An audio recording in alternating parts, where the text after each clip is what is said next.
ValveTime.net. Hi, and welcome to the ValveTime News Roundup. Each week, we will bring you the biggest talking points regarding Valve software and the community. Now, the news.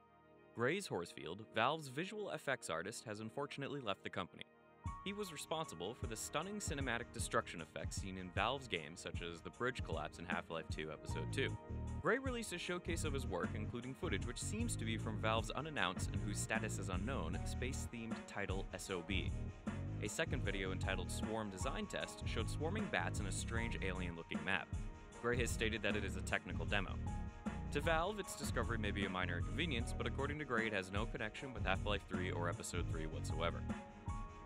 New Valve employee Jerry Ellsworth is well known as a self-taught electrical engineer and chip designer, but her role at Valve up until now has been unknown.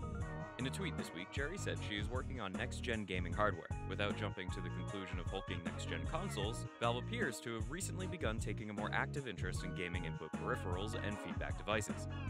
Jerry is likely to be working on this side of the gaming hardware, but not alone. Valve's latest vacancies show an opening for an electrical engineer. The job description stating, "We're not talking about Me Too mice and gamepads here. Help us invent whole new gaming experiences." This week's CounterStrike GO update has landed with 4 new demolition maps, including Sugarcane, Safehouse, Bank, and Short Train. You may recognize some of the locations from the Left 4 Dead games. There is also a huge host of changes and fixes which you can find a link to in the description. The most interesting of which is the addition of a camera punch effect, which provides more visual feedback when firing a weapon. This has been a popular community request calling back to a CS 1.6 feel.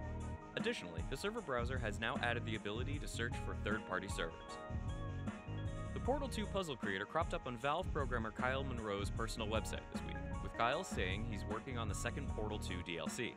He refers to a new feature which involves interaction between the game client and backend databases, and utilizing new APIs for Steam Workshop and Cloud.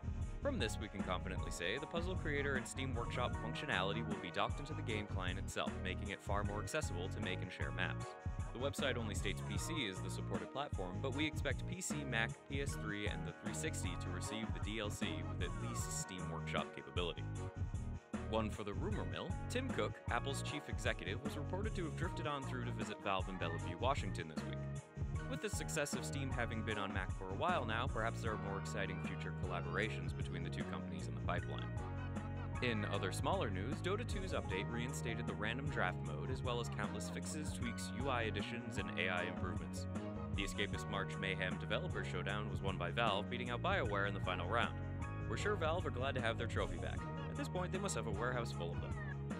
That brings us all up to date on the main talking points of this week's Valve and community news. For more news and to read our review on Ys, the Oath, and Felghana, head on over to ValveTime.net. The answer to last week's Trivia Time, the website which Eric and Chet used to write for, is Old Man Murray.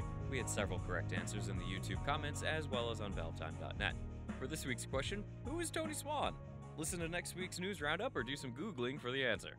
Stay posted for our next CSGO beta key giveaway soon, and don't forget to subscribe for more videos in the near future. And if you didn't catch them, listen again. Bye for now.